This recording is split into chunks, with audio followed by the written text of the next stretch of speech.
Olá, seja muito bem-vindo à nossa Escola Bíblica. Este lugar especial onde nos encontramos para juntos desfrutarmos da Palavra de Deus. Temos tido a oportunidade, ao longo de vários programas, de estudar sobre um tema muito interessante, que é o tema de Daniel. O livro de Daniel, a história de Daniel, o exemplo que ele nos deixou e a profecia que lhe foi deixada para que ele nos pudesse trazer até nós, para que nós possamos compreender o período histórico desde Daniel até à volta de Jesus. Temos tido a oportunidade de ter convidados que nos têm acompanhado em muitos programas e neste programa em especial sobre Daniel temos tido a presença do Paulo Lima, que continua connosco. Obrigada, Paulo, por estares aqui. É um prazer estar aqui. E que então, com a ajuda do Paulo, vamos já passar ao sumário de hoje. Paulo, podes-me dizer qual é o sumário de hoje, por favor? Sim. O rei Nabucodonosor procura assegurar-se da fidelidade dos seus ministros governantes através do culto da estátua de ouro que ele erigiu na planície de Dura. Mas 3 jovens hebreus recusam-se a prestar culto idólatra por lealdade para com o Deus vivo. Este é o sumário de hoje. Ok, vamos ver então um bocadinho hoje, voltamos à história da vida e ao cotidiano de Daniel, àquilo que aconteceu na vida de Daniel. Vamos ver então qual é o texto base, e o texto base encontra-se no livro de Daniel, no capítulo 3, do versículo 17 ao versículo 18. E diz: eis que o nosso Deus, a quem nós servimos, é que nos pode livrar. Ele nos livrará do forno de fogo ardente e da tua mão, ó rei. E se não fica sabendo, ó rei, que não serviremos aos teus deuses, nem adoraremos a estátua de ouro que levantaste. Então, aqui encontramos uma estátua de ouro, que foi feita pelo rei Nabucodonosor, depois de já ter sido interpretado o seu sonho, parecia que ele tinha percebido, mas de repente ele lembra-se de fazer uma estátua de ouro e pedir que toda a gente fosse adorar aquela estátua, não é? Por que motivo? O que é que motivou esta atitude de Nabucodonosor? Vamos começar pelo contexto, não é? Vamos lá. O lugar, a planície de Dura. O que é que isso significa? Em acádico, Dura quer dizer da muralha. É a planície da muralha. Os especialistas de Daniel dividem-se. Há alguns que dizem que esta planície da muralha é num sítio que está a 3 km a sul de Babilónia, chamada Telu Dura.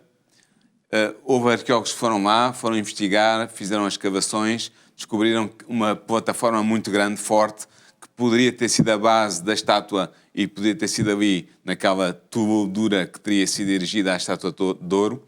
Há outros que dizem que não é ali, mas que seria um espaço entre as duas muralhas, as duas cercas da cidade de Babilónia.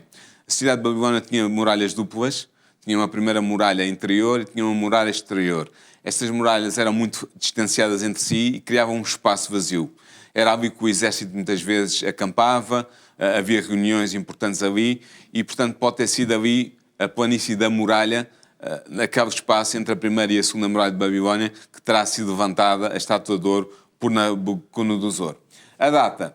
O capítulo de Daniel não nos dá a data, mas nós descobrimos, através de descobertas arqueológicas que foram feitas em Babilónia, nomeadamente foi descoberta uma tabuinha escrita cuneiforme, uma escrita especial feita com estilete com formas de cunha, e essa tabuinha, chamada Crónica Babilónica, fala de que houve uma revolta no exército babilónio contra o rei Nabucodonosor por volta do ano lunissolar de 595-594 a.C. E terá provavelmente sido nessa altura, depois da revolta ter sido debelada, que Nabucodonosor inventou esta estátua de ouro para obrigar a conformar todos aqueles que dirigiam o império que ele comandava à sua autoridade. E depois, há, portanto, um objetivo. O objetivo da estátua de ouro era garantir a lealdade dos oficiais do governo do rei. E pergunta, mas porquê é que tem uma estátua a ser adorada com lealdade para com o governo? Tem porque na Antiguidade havia uma ligação muito forte entre a religião e a política. Exatamente. A religião do Estado tinha a ver com a política do Estado. Neste caso, os servidores do governo do rei Nabucodonosor eram provenientes de várias partes do Império. E ele queria que, pela adoração prestada à estátua, eles estivessem implicitamente a prestar vassalagem também ao rei que tinha erigido a estátua e que era responsável máximo da religião de Babilónia. É interessante ver, deixa-me só dizer isto, que é nessa data, em 594, que segundo Jeremias 51, versículo 59, o rei Zedequias, que foi um rei judeu que foi posto no trono por Nabucodonosor, é nessa data, em 594 a.C., que ele é convocado no seu 4º ano de reinado a Babilónia. Nós sabemos que ele foi convocado a Babilónia, não sabemos porque o texto bíblico não nos diz, mas é provável que ele tenha sido convocado para participar nesta reunião ao redor da estátua de ouro levantada por Nabucodonosor. Depois, a imagem em si, o que é que a estátua é? A estátua é toda de ouro, é feita com 60 côvados de altura e 6 côvados de largura, ou seja, nas nossas medidas, 30 metros de altura e 3 metros de largura, o que é uma estátua muito alta. E este sistema é interessante. Os 60 côvados vezes 6 côvados são assim porquê? Porque a Babilónia tinha um sistema numérico diferente do que nós usamos. Exato. Nós usamos o sistema decimal, que foi inventado pelos egípcios na Antiguidade e que nós usamos, contamos de 1 a 10 e depois de 11 a 20 e por aí fora. Os babilónicos usavam o sistema sexagesimal, que nós também ainda utilizamos esse sistema nas horas. As dúzias, sim. Exatamente. Mas, por exemplo, nas horas, uma hora tem 60 minutos, cada minuto tem 60 segundos e por aí fora. É o sistema que era usado em Babilónia. E, portanto, é muito interessante que Daniel estava a par desse sistema e expressou exatamente essa realidade no seu texto. Depois, esta estátua era de ouro, mas não seria o de ouro maciço, porque era impossível, dadas as dimensões. Então, o que certamente acontecia é que a estátua era feita de madeira e depois coberta de ouro com placas de ouro e dava o aspecto de ser uma estátua maciça, mas não era de facto uma estátua maciça. E depois, a relação entre a altura e a largura é muito estranha, porque é 1 para 10, 60 côvados de altura, ou 30 metros, para 6 côvados de largura, ou 3 metros. O que é que isso significa? Significa que provavelmente a estátua tinha um pedestal muito alto e depois a estátua em si estava lá em cima, no alto do pedestal, e o que explica esta relação de medidas. Agora, o que é interessante pensar é o que é que esta estátua representava? Era isso que eu te ia perguntar há bocado. Porquê é que ele se lembrou de fazer esta estátua? O que é que isto demonstrava no coração dele? O que é que ele queria representar com isto? Bem, há duas possibilidades. Ou a estátua representava um deus, ou representava um ser humano, um rei. Exatamente. É mais provável que representasse um deus, o deus Marduk. Marduk era o deus principal, o deus mais importante da religião babilónica, era o deus do rei de Nabucodonosor, o deus que ele adorava em primeiro. E é mais provável que seja um deus e não um rei. Porquê? Porque o rei, na cultura babilónica, não era adorado. Exato. O rei era considerado o primeiro pastor do povo, era considerado o líder religioso do povo, mas não era considerado divino. E, portanto, dificilmente ele poderia ter feito uma estátua de si mesmo para ser adorada pelos seus súbditos e pelos governantes do império. Então, portanto, provavelmente era uma estátua de Marduk. O motivo, qual foi a razão dele fazer isto? Eu já referi um pouco o motivo possível. Tinha a ver com o facto de ele querer garantir a lealdade publicamente demonstrada de todos os membros do seu governo, espalhados pelas várias províncias do Império Babilónico. Ele queria garantir essa lealdade, tendo em vista a revolta que tinha acontecido e que ele tinha debelado com muita dificuldade e que ele não queria que se voltasse a repetir. Mas há um outro motivo muito interessante no quadro do livro de Daniel.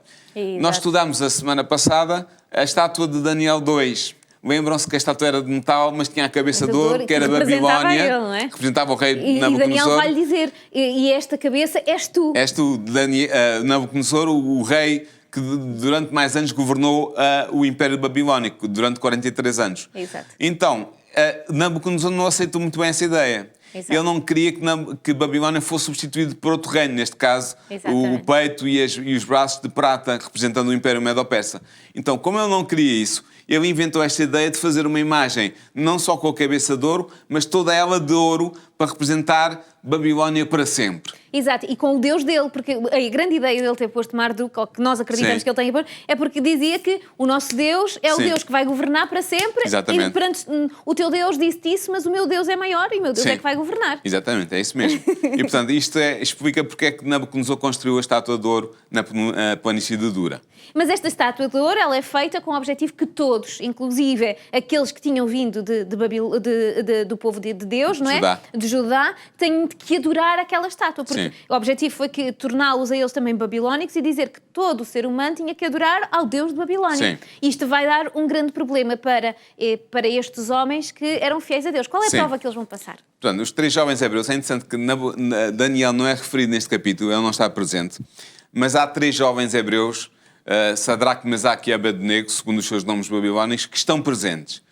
E eles tinham ali um problema. O problema é Êxodo 20, capítulo 20, versículos 4 e 5. Exato. Que é o segundo mandamento da lei moral de Deus, revelada por Deus no Sinai, que revelada através de Moisés e comunicada ao povo de Deus, Mas em que foi dizia escrita e impressa pelo dedo próprio de Deus, ou em seja... pedra. Exatamente. Exatamente. E esse mandamento dizia o quê? Que não se deveria construir imagens e muito menos adorá-las. Exatamente. Era um mandamento contra a idolatria, a adoração de imagens. E os jovens vão manter-se firmes devido a este mandamento e vão se recusar a dobrar e a adorar aquela estátua. E eles vão ser notados por alguns babilónios que não eram muito amigos deles, que eram invejosos, que invejavam as posições que eles tinham de governo em Babilónia, e esses invejosos babilónios vão comentar com o rei Nabucodonosor e dizer: olha, há ali 3 hebreus dos cativos de Judá que não adoraram a tua estátua nem respeitam os teus dedos. O que é que vai acontecer? O rei vai se encolorizar, vai mandar chamar os 3 hebreus e vai-lhes dar uma outra oportunidade. Mas porquê é que o rei se encolorizou tanto? Ele encolorizou-se porque ele tinha saído de uma revolta contra o seu governo. Aquela questão da estátua e da adoração da estátua era uma maneira dele garantir a fidelidade de todos os que estavam envolvidos no seu governo, na administração das províncias e na administração do Império Neobabilónico, e ele agora estava ali perante uma semente de revolta novamente. Exatamente. Porque aqueles homens não queriam prestar culto ao seu Deus e assim não queriam mostrar a sua vassalagem para com o governo de Babilónia, que era encabeçado por Nabucodonosor. Então o rei vai se encolorizar. Mas é interessante, mas ele é justo, de certa maneira, porque ele vai dar uma segunda oportunidade àqueles 3 jovens. Ele vai dizer claramente: olha, eu não vou considerar a vossa primeira desobediência, mas vocês, quando ouvirem a música que vai ser tocada para dar sinal de adoração à estátua, vocês prestem adoração, dobrem-se, adorem a estátua e tudo vai bem com vocês. Só que estes jovens vão dizer claramente que não. E foi a resposta que nós vemos no sumário, no texto, Exato. no texto bíblico inicial, é a resposta deles. Eles vão dizer: olha, é assim, rei, nós não vamos adorar a tua estátua. E o Deus que nós servimos pode nos livrar ou não. Mas seja como for, livrando Deus da tua mão ou não, nós, morrendo nós, não adoraremos a tua estátua. E o rei vai dizer claramente: olha, não há Deus nenhum que vos possa livrar da minha mão, vocês estão em meu poder, e vocês não obedeceram. Então o rei mandou aquecer uma fornalha que estava lá. O que era esta fornalha? Era um forno muito grande que era utilizado para fabricar tijolos, para cozer tijolos que eram usados na construção de Babilónia. Ela tinha um formato de sino, tinha o formato de um sino. A parte de cima tinha uma abertura onde era introduzida o combustível. Esse combustível normalmente era a palha embebida em petróleo. Exato. E o rei mandou aquecer a fornalha 7 vezes mais, ou seja, ao máximo possível, usando o petróleo para aumentar a capacidade calorífica da fornalha. E depois mandou que os 3 jovens amarrados fossem introduzidos na fornalha por cima, lançados para dentro da fornalha. O texto diz-nos que os soldados que levaram os jovens ficaram queimados e morreram por causa disso. Só que não aconteceu nada àqueles jovens. É muito interessante, há uma profecia, há uma promessa em Isaías 43, versículo 2, em que diz que quando passares pelo fogo não te queimarás, nem a chama arderá em ti. E esta promessa tornou-se concreta e real na vida destes 3 hebreus. Eles não morreram, não foram consumidos pelas chamas, as suas cordas que os amarravam foram consumidas, eles ficaram livres, e o rei ficou muito espantado, porque ele viu 3 homens que tinham sido amarrados e lançados lá dentro, livres a caminhar dentro do fogo, dentro da fornalha, e viu uma coisa mais que o admirou.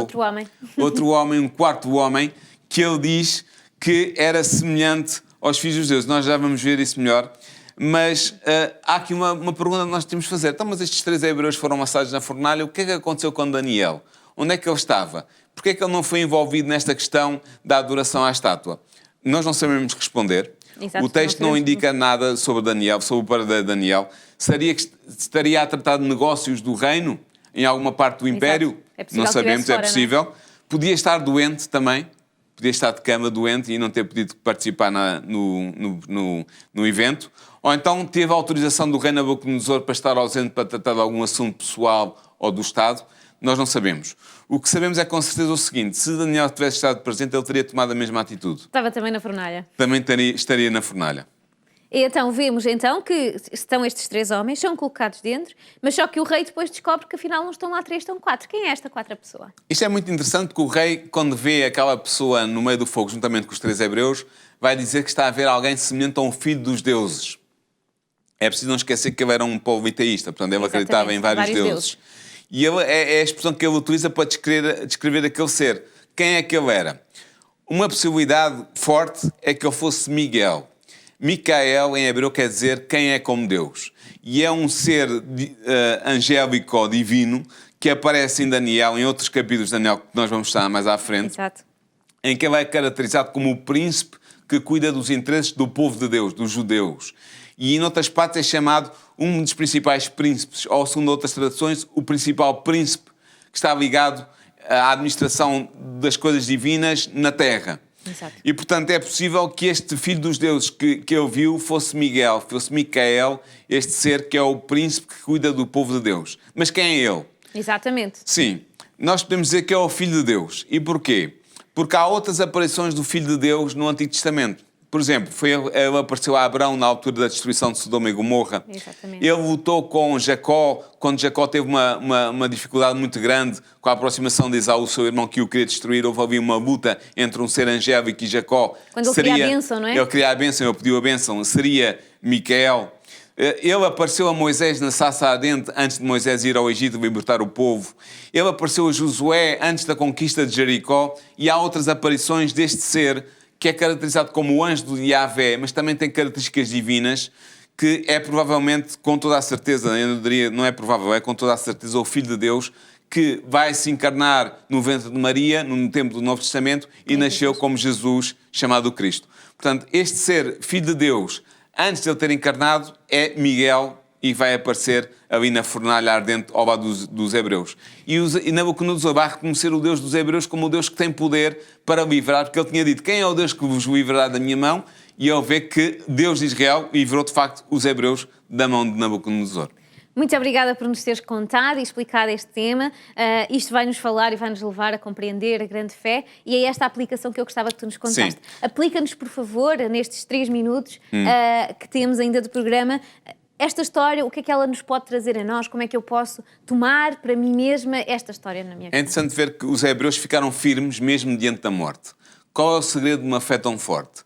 O segredo da fé tão forte que eles mostraram é o relacionamento com Deus e a concomitante confiança que eles tinham em Deus. Eles sabiam que Deus podia livrá-los, mas mesmo que não livrasse, eles tinham certamente um destino bom para eles.